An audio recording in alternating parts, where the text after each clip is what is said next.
What's up, everybody? Welcome back to the Martian MMA podcast. I am your host, and my name is John. And this week, we are back to analyze the UFC 263 pay-per-view going down tomorrow night, June 12th, 2021, headlined by Israel Adesanya versus Maia-Muhammed 2. This 14-fight card will take place from Glendale, Arizona, which means it will take place in the large UFC cage. Just a quick recap of last week's podcast. It was a great podcast for picks and bets. I predicted 8 out of 13 fights correctly. One fight went to no contest, so it's more like 8 out of 12 fights correctly. And I profited 6.85 units on official track bets. I have won on my track bets on 9 out of the past 11 UFC events. So make sure you're following me and tailing my bets on my Bet MMA Tips page. You can find me at Martian MMA on Bet MMA Tips. You can find it in the YouTube description, my Twitter profile. It's all over the place. So make sure you're following me there to find my official track bets. And we got a stacked 14 fight card, great pay-per-view card, a lot of good fights. We're going to be analyzing all 14 fights here shortly. The first fight is in the heavyweight division. We have Carlos Felipe as the minus 161 favorite, taking on Jake Collier as the plus 141 underdog. I think this line is a bit wide, and I do already have a track bet on this fight. That is 1 unit on Jake Collier's money line at plus 170 odds. So I have beaten the line movement by a good amount, got in a plus 170. It's hovering around plus 140 now. So make sure you're following me on Bet MMA Tips so you get email notifications every time I send out a bet so you get that best closing line. Now, getting down to this matchup, it just seems like a competitive 50-50 striking fight to me. Both these guys are strikers. Neither are really known for hitting takedowns, and both have pretty solid output. We saw Felipe in a highly entertaining striking fight against Justin Tafa in his last fight. We saw Collier outstrike John Vellante with some high output, and Collier's leg kicks, his boxing looked sharp, his output, his cardio looked really good in that fight. And Felipe had a very close fight with Tafa. A lot of people thought Tafa won that fight, and Felipe ate a lot of leg kicks, a lot of punches in that fight. Tafa went almost 50% with his punches in that fight to the head. So Felipe's defense to the punches and leg kicks aren't really good, and that's what Collier throws. He throws a lot of punches and leg kicks, and I think that that's going to make for an extremely competitive striking fight. I just see this one as 50-50, maybe a slight edge to Felipe, but where the line is at now, it is still dog or pass. I still think there's some value left on Jake Collier. I wouldn't go crazy at this odds, maybe half unit or 1 unit, because I'm not extremely confident in Collier to win, but I am confident that Collier is the side, especially at plus 170 when I got in. So I'm expecting a competitive striking decision here, and I'm going to pick the underdog Jake Collier to edge a close striking fight and win a decision here to pull off the upset victory. The next fight takes place in the lightweight division. We have Fares Ziam as the minus 120 favorite, taking on Ziam-Vendramini as the plus 100 underdog. I also have another track bet on this fight, and that is just a half unit bet on Fares Ziam's money line at minus 115 odds. I just slightly favor Ziam in this fight at around 55 to 60%. I'm not extremely confident because there are some unknowns about Vendramini. The guy doesn't have much tape available online, but most of his wins pre-UFC are over extremely low-level competition. He got a quick back take on Zaleski dos Santos in his debut, but then got knocked out. And then he got a quick knockout over Jason Ayari in his last fight. So I don't think he's really beaten a UFC level opponent yet. And I think that Ziam looks pretty promising. He comes from a kickboxing background. He's steadily improving his defensive grappling. In Ziam's last fight, he did show a bit of a weakness to getting taken down by Jamie Mullarkey. He was taken down several times in that fight and spent a few minutes on his back, but he didn't look too bad off of his back. He was making smart decisions, not giving up dominant positions, and he did actually stand up and sweep to top position a few times. So I don't think he's that bad on bottom at all. And based on the limited footage of the grappling of Vendramini that I've seen, I don't think he's good enough of a grappler to take down and hold down Ziam here. I certainly don't think he's a better grappler than Jamie Mullarkey, who had some success holding Ziam down, but still clearly lost the first 2 rounds of that fight by getting outstruck. And in the striking for this matchup, Vendramini does have some decent offensive striking. When he's aggressive and he swarms you early, he can hurt you with some strikes, but we haven't really seen him late in the fight. We haven't seen him against good competition, so I don't really value a few quick round 1 finishes over low-level competition. I don't think it's going to translate to this fight at all, so I think that Ziam will have a striking advantage and win the striking exchanges on the feet, and I think his defensive grappling is good enough to avoid getting taken down and held on bottom for too long against Vendramini. So the pick for me is going to be Ziam to outstrike Vendramini to a decision, and that's going to be my pick. And I have a small bet on Ziam's money line at minus 115. I do cap him around 57% here, so I wouldn't go too crazy on his money line, but he is my pick to win here by decision. The next fight takes place in the featherweight division. We have Steven Peterson as the minus 114 favorite, taking on Chase Hooper as the minus 106 underdog. One thing we should note is that Steven Peterson did just miss weight for this fight. He weighed in at 148.5, so a pretty significant weight miss, for Steven Peterson. You got to wonder how that's going to affect the fight, but I always say when guys miss weight by multiple pounds, it likely means they kind of gave up on making that weight. And if they miss weight by a half a pound, a quarter pound, I think that's much worse. But Peterson missing by 2.5 pounds likely means that he knew he wasn't making the weight, stopped cutting weight, and he's likely not that depleted from that weight cut. So I don't think the weight cut will necessarily affect Peterson much when it comes to the fight time. But getting down to the matchup, it is a Chase Hooper fight. I am not a big fan of Chase Hooper. I think he's a pretty bad fighter, extremely one-dimensional. I mean, if the man can't get the fight on the floor in the jiu-jitsu world, then he is pretty much useless. The guy's striking is terrible. His wrestling is no good. He's pretty physically weak. So I don't really have many good things to say at all about Chase Hooper. Even in jiu-jitsu, I don't think he's that great of a grappler. And a guy like Steven Peterson is well-versed in jiu-jitsu. He's a decent grappler of his own right. And I don't even think that Hooper will have the better jiu-jitsu than Steven Peterson. So I think that Peterson is the better overall MMA fighter. I think he's definitely got the better striking of the two. And even though that Peterson's takedown defense isn't great, he doesn't have the greatest wrestling. I mean, he's fighting Chase Hooper, who also has really bad wrestling. I mean, in Hooper's last fight against Peter Barrett, Hooper was a minus 300 favorite there. Barrett had a really bad defensive grappling tape, and people assumed that Hooper was just going to run through him and submit him, but Hooper had a really tough time taking him down, and it took until round 3 to get in some leg lock scramble for Hooper to finally catch Barrett in a submission. But as long as Peterson doesn't get caught in some bonehead scramble like Barrett did in that fight, I think that Peterson should be the better fighter, land the better strikes, and avoid getting taken down and spending a lot of time on his back. And that's the only way I think he can lose the fight. If Chase Hooper doesn't get takedowns, he can't win the fight. So I'm picking Steven Peterson to win here. It's not an extremely confident pick because Peterson has had a 2-year layoff. He does train at Fortis MMA, which I think is a really bad camp. And he did miss weight for this fight. So I am a bit reluctant to trust Steven Peterson with a bet here. I think there's a bit too many question marks over him to really trust him as the side here. But I would certainly not bet on Chase Hooper, especially not at evens. I think that Peterson is the side, and he is a bit of a risky bet. You're going to have to go out on a bit of a limb, but I think that he is the fighter worth betting on in this matchup. I cannot advise laying any type of money on Chase Hooper with how bad of a fighter he is. So even with the question marks around Peterson, I'm picking him to win here via decision. And if you're feeling a bit risky, then go out on a limb and take that Peterson money line. If you're feeling safe, then maybe pass on it and wait for another fight. But Peterson decision is the pick. The next fight takes place in the lightweight division. We have Matt Frevola as the minus 230 favorite, taking on Terrence McKinney as the plus 195 underdog. Terrence McKinney is making his short notice UFC debut here. He fought just about a week ago in the LFA promotion, getting a first round knockout. And McKinney does come from a wrestling background.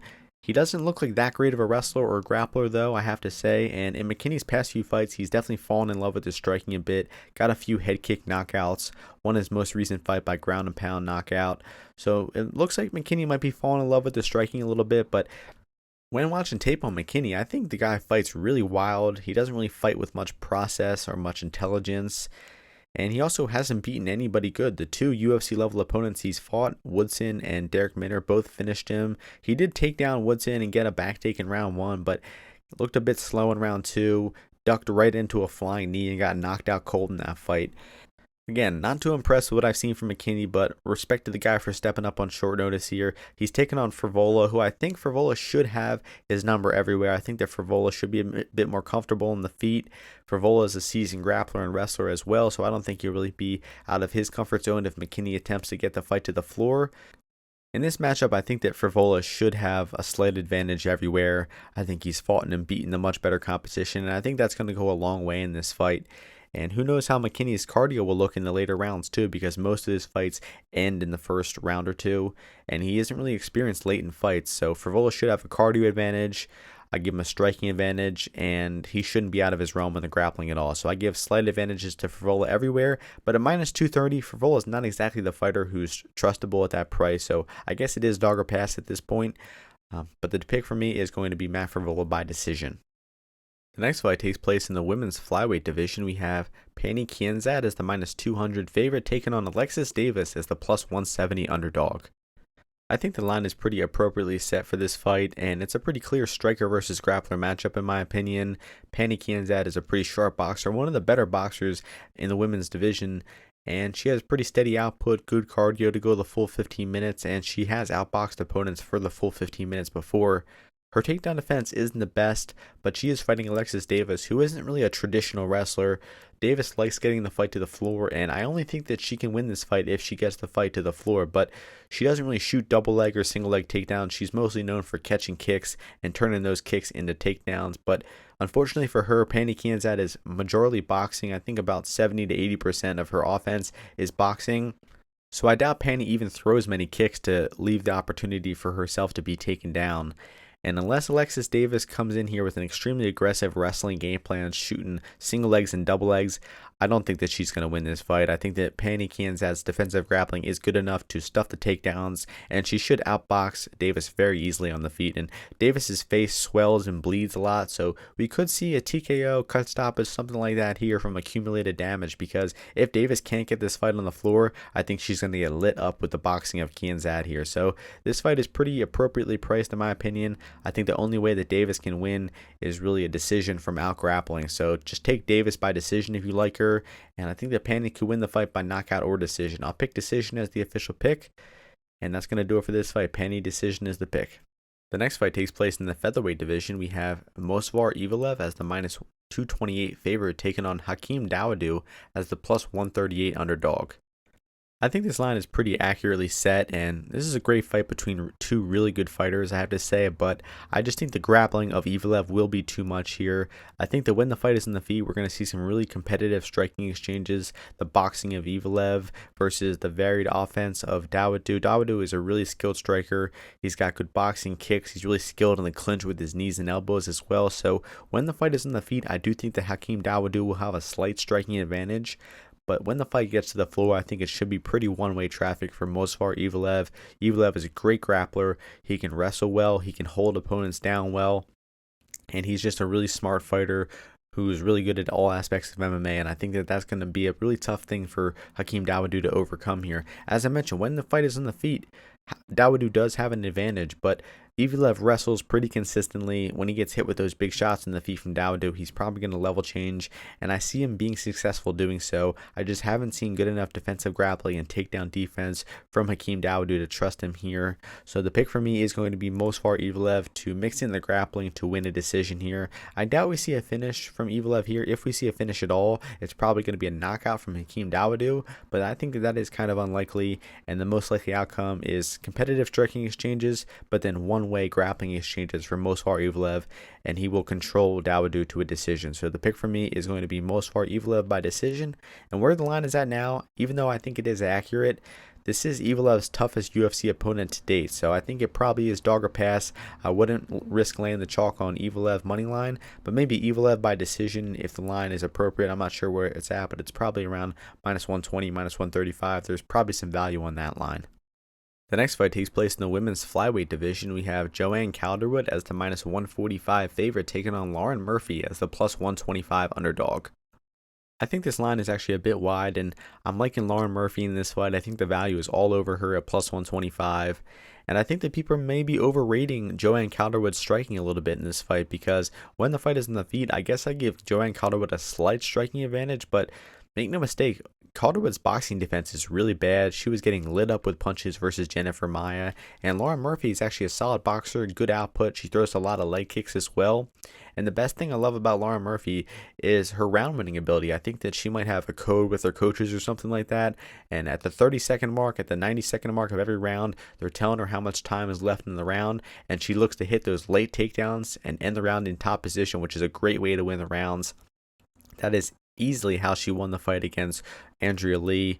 Andrea Lee was outstriking her for the majority of that fight, but Lauren Murphy hit some key late takedowns in that fight and was able to steal the fight in the eyes of the judges. And I really like that about Lauren Murphy. I think that she's going to do that in this matchup. I think we're going to see competitive striking exchanges, but then she's going to level change. Ziam-Calderwood does not have the best takedown defense, and she's also pretty bad off of her back as well. So I think that Murphy's going to hit those takedowns, and that's going to be the thing that differentiates these two, is going to be Lauren Murphy's wrestling and the timing of those takedowns to win the round. So like I said, slight striking advantage for Ziam-Calderwood when it's standing. But look out for that late takedown attempt of Lauren Murphy that I think is going to steal her the rounds in this fight in the eyes of the judges, and she's going to win the decision. Even when the fight's on the feet, though, I think that Murphy's going to be landing punches, her leg kick is going to be landing, and I think that we could even see Lauren Murphy surprise some people and win these striking exchanges here. So I think it's kind of even on the feet, and I give a grappling advantage to Lauren Murphy here. So I like Lauren Murphy at plus 125, and I think I will end up with a bet on her to win this fight, and I'm picking her to win by decision.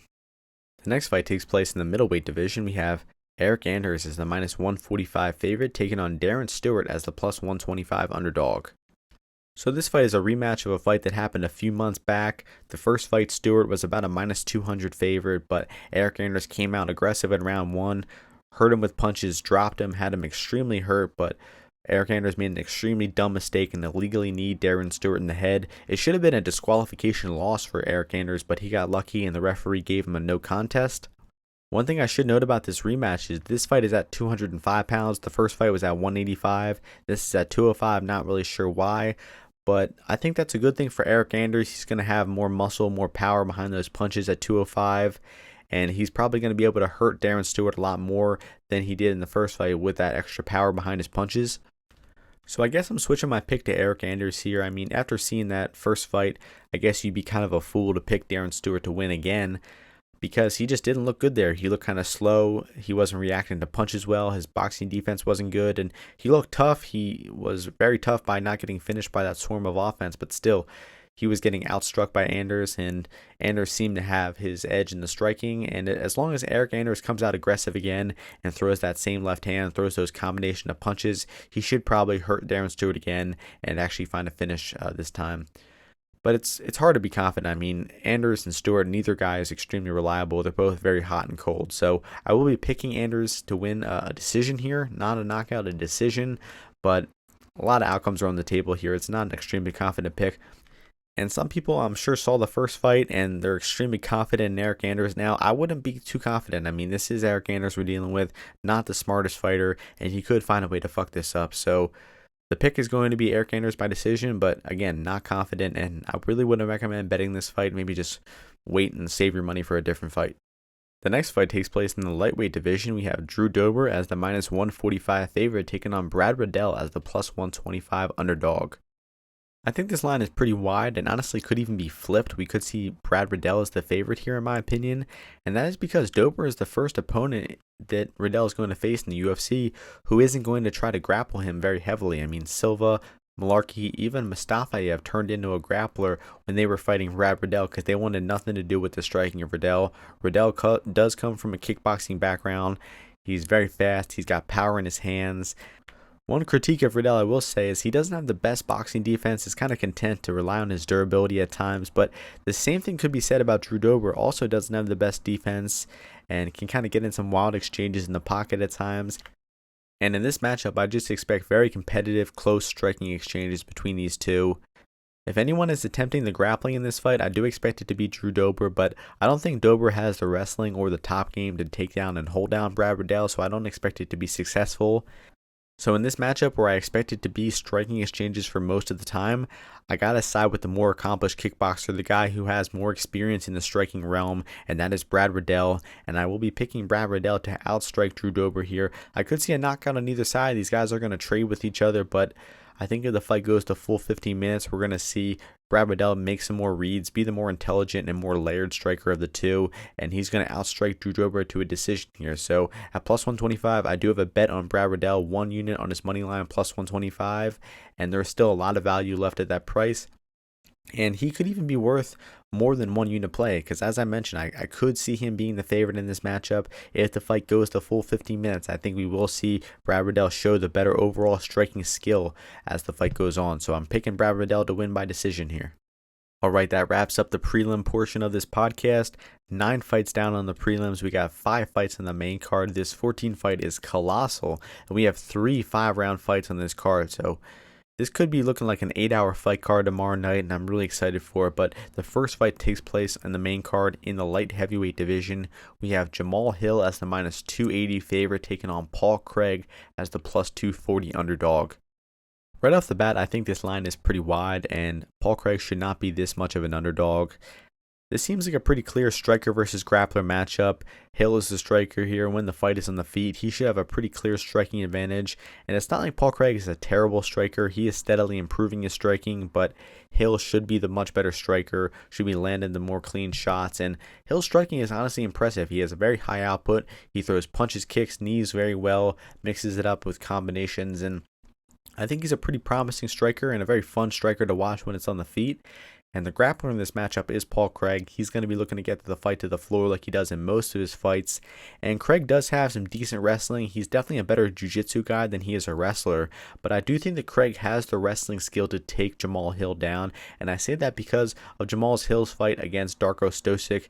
Stosic, pretty much every time he shot a double leg takedown, was able to take Jamal Hill down.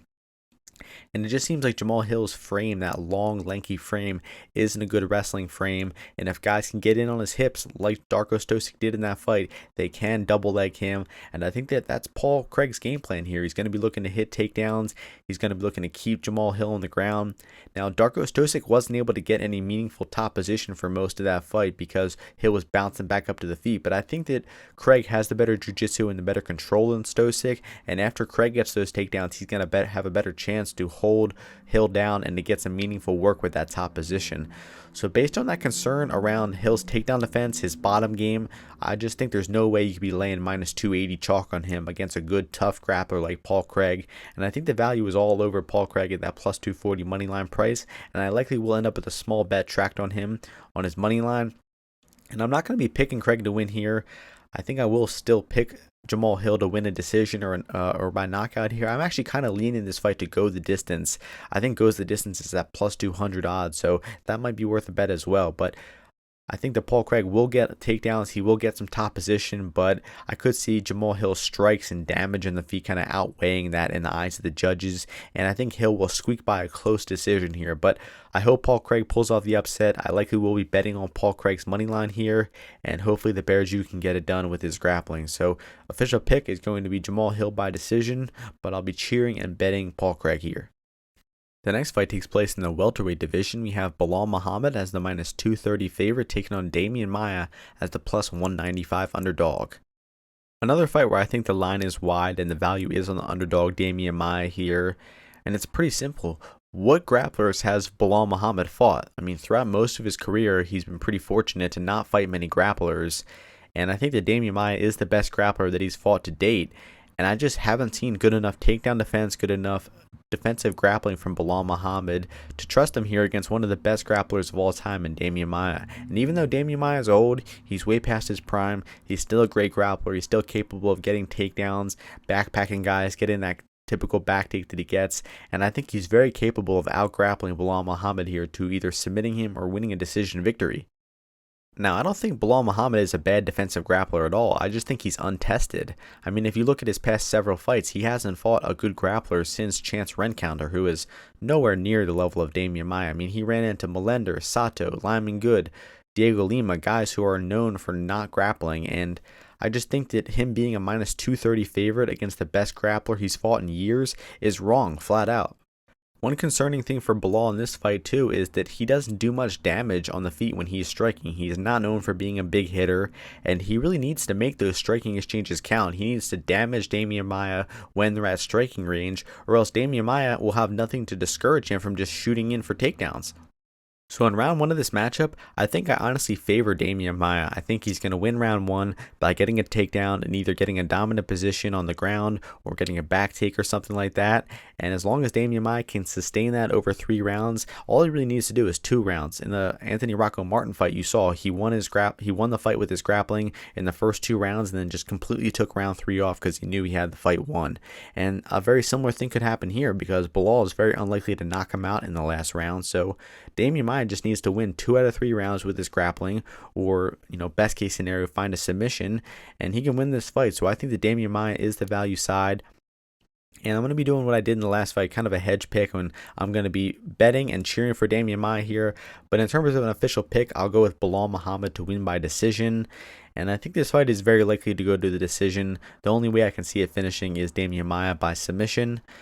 but Belal isn't a terrible grappler, so I don't think that that's going to happen necessarily. But Damian Maia moneyline is the best bet for this fight, in my opinion, and he's not going to be my pick, but I'm picking Belal-Muhammed by decision, and I'll be cheering and betting Damian Maia. The next fight is a 5-round non-title fight in the welterweight division between Leon Edwards, who is the -600 favorite, taking on Nate Diaz as the +400 underdog. This is a pretty stupid matchup. You have Leon Edwards, who is the second best welterweight in the world, taking on Nate Diaz, who is the 42nd best welterweight in the world, and who has won one welterweight fight in the past 5 years. I have no idea why Nate Diaz is in this situation, but they're kind of just throwing him to the wolves here, and Leon Edwards should just clown him everywhere, in my opinion. In the striking, Leon should be the much more diverse, much more technical striker of the two. I mean, Nate Diaz is primarily boxing and doesn't have much varied offense to his game, while Leon Edwards is great at distance. He's good in the pocket, he's great in the clinch, he's really good with his knees and elbows, and he's probably going to be slicing Nate Diaz's face up with those elbows. That's been a pretty common narrative throughout the week, but I think it's a pretty true narrative that a cut stoppage for Leon Edwards is on the table here. It's almost likely because of all that scar tissue around Nate Diaz's face, and because Leon Edwards is so lethal with those elbows. I mean, you saw in the RDA fight, you saw him drop Gunnar Nelson with one. The guy has wicked elbows, and they land right on the eye, so really likely to cause cuts. And in Nate Diaz's last fight, of course, it was stopped due to cut stoppage, and just because of how badly Nate Diaz got his ass beat by Jorge Masvidal in that fight. The only possible advantages I give to Nate Diaz in this fight are cardio, maybe being the fresher fighter in rounds 4 and 5. We did see Leon lose rounds 4 and 5 to Cowboy a few years ago, but he's since looked really good in rounds 4 and 5 against Rafael dos Santos in his most recent 5-round fight. And the other advantage you might give to Nate Diaz is in jiu-jitsu, but Nate doesn't have the wrestling to get the fight to the floor. I think that Leon is actually the much better wrestler of the two, and if anybody is hitting takedowns here, it's going to be Leon Edwards, and I don't think that Nate Diaz has much of a chance to get the fight into the jiu-jitsu realm where he might have a pure grappling advantage, but Leon Edwards is a great grappler. I mean, he took down Rafael dos Santos, stayed on top of RDA, so I think he could realistically do the same to Nate Diaz here, but I do expect the fight to be primarily striking, and I think that Leon just busts him up there and probably wins by cut stoppage in rounds 3 or 4 or 5. It's also possible that Leon just knocks Nate out from a legitimate TKO or a legitimate knockout. It doesn't necessarily have to be a cut stoppage because Leon should be the much better striker and should be busting Nate Diaz up throughout most of this fight, and it probably accumulates with the damage in the later rounds. So let's go with a round 4 TKO for Leon Edwards as the pick here, and I think it should be pretty one-way traffic for Leon Edwards. The odds might seem steep at -600. They might seem like they're dog or pass. There might seem like there's some value on the fan favorite Nate Diaz. I do know the most popular bet at BetOnline is Nate Diaz, but do not fall for that trap. There is no value on Nate Diaz. I honestly give Nate Diaz at about a 10% chance of winning the fight, while his odds are currently at 20%. So those odds are off. I think if there's any value left on the money line in this fight, it is on Leon Edwards. Maybe throw Edwards in some parlays because he's a pretty safe pick, and I'm picking him to win this fight by late stoppage. Round 4 TKO is the pick, and that's going to do it for this fight. The next fight takes place for the UFC Flyweight Championship. We have champion Deiveson Figueiredo as the -210 favorite, taking on Brandon Moreno as the +180 underdog. This fight is, of course, a rematch of the fight that took place last December, one of the best fights all year. The judges scored that fight a draw, and I think that was a really bad scorecard in my opinion because Figueiredo clearly won rounds 1, 2, 3, and 5 in my opinion. Even with the point deduction for the illegal nut shot from Figueiredo, it should be 48-46. I don't know how the judges managed to mess that up. There was some really bad judging by the scorecards there. But in that first fight, we saw Deiveson Figueiredo just nonstop pressure Moreno. We saw Figueiredo had the better jab of the two. We saw Figueiredo be the better combination puncher of the two. And throughout about 80% of the fight, Figueiredo was in complete control. Fig did lose round 4. That was Moreno's best round, but he came back the next round, the 5th and final round, and beat Brandon Moreno very clearly in that round. The body work, the attritional body shots of Figueiredo really started to pay dividends in round 5 there. You saw Moreno slow down, and I think that without the breaks in that fight, there were 2 breaks in that fight, Figueiredo had an eye poke and a nut shot. Brandon Moreno got some time to recover from both of those. I think without those two fouls, we could see Moreno slowing down and actually get finished in rounds 4 and 5 from that body work, from that attritional work of Davis and Figueiredo. In the first fight, we did see Moreno attempt a good amount of takedowns, and he did hit a few brief takedowns, but he didn't really get any meaningful control over Figueiredo. Figueiredo was constantly scrambling and getting back to his feet, and those takedown attempts were largely unsuccessful. One adjustment that Moreno could make in this fight is instead of shooting takedowns early when Figueiredo still has a lot of energy and a lot of ability to scramble, he could save those takedowns for the later rounds where he might be able to catch Figueiredo slipping and actually be able to get some meaningful top position time off of those takedowns instead of just getting 10 seconds of takedown time like he did in the first fight in the early rounds. But honestly, I think that Moreno shouldn't really focus on grappling at all. I don't think that he can take down and hold down Figueiredo. I do not think he has the top control or the grappling ability of someone like Formiga, who was able to control Figueiredo on the mat. Other guys who have tried to take down have actually put themselves into danger. Armbar attempts, guillotine attempts, elbows off of his back. Figueiredo is very good at attacking off of his back. So I don't think that taking him down is a very legitimate path to victory for Moreno. Moreno is really going to have to win the fight in the striking, in the boxing exchanges, if he wants to win this fight. So to reiterate what I said earlier, I did score the fight pretty clearly for Figueiredo the first time. I gave him rounds 1, 2, 3, and 5, and even with the point deduction, he should have won the fight 48-46.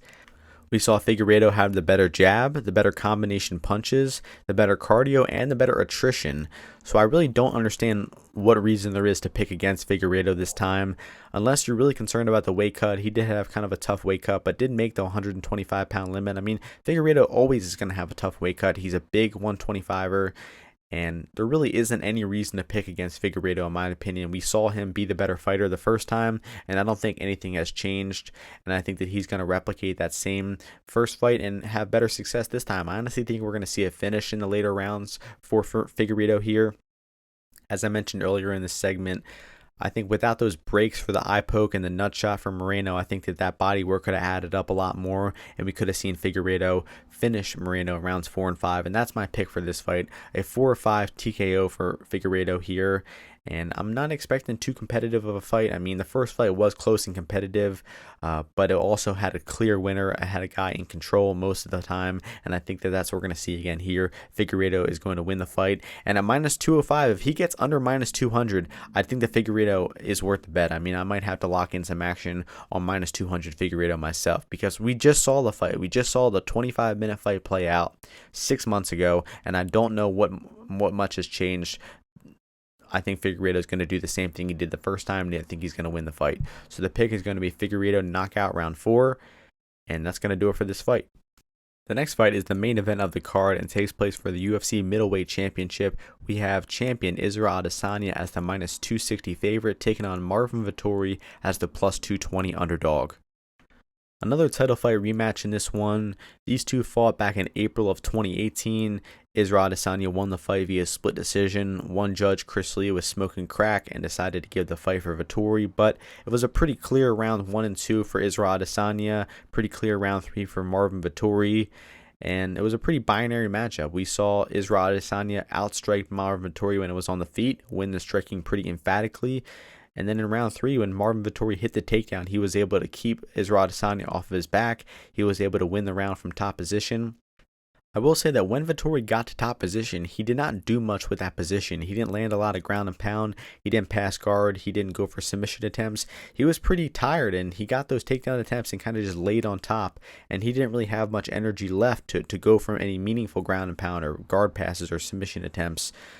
We also kind of saw that in Marvin Vettori's last fight against Kevin Holland. He was taking Holland down and laying on top of him, but he wasn't doing a whole lot with that top position.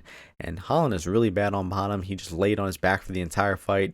And still, Marvin Vettori was not able to emphatically pass guard or mount him or go for a lot of ground and pound. He was just kind of content to lay on top position and to win the round from top, which there's nothing wrong with, but he's just not that great from top position. He doesn't do a whole lot after he gets the takedown. So in the fight tomorrow night, even if Vettori hits those takedowns, I don't have a lot of confidence in him to pass guard, to get a submission, to land a ground and pound TKO or anything.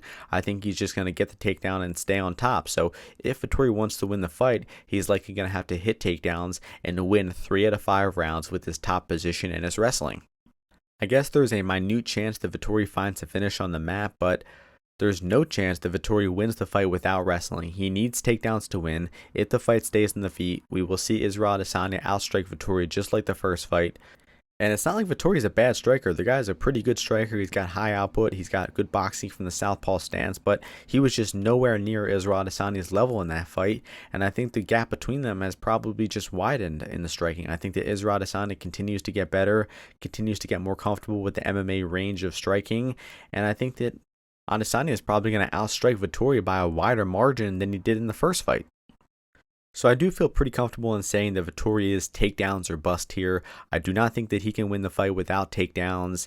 And even if he does get takedowns, he doesn't do enough with his top position for me to be confident that he wins the fight with those takedowns.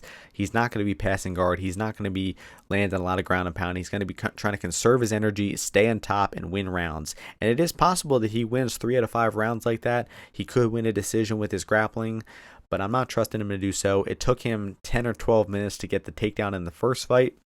And even after Vettori got the takedown, he was so exhausted from the beating he took on the feet in the first 2 rounds, he wasn't able to do anything meaningful with the takedown. So in this rematch, I will be picking Israel Adesanya to get the victory. I think he's going to outstrike Vettori pretty badly, and he's going to be able to stuff those takedowns, get up off a bottom, and to get back to outstriking Vettori at range. In terms of pre-fight moneyline, though, I will say it is dog or pass on Vettori here.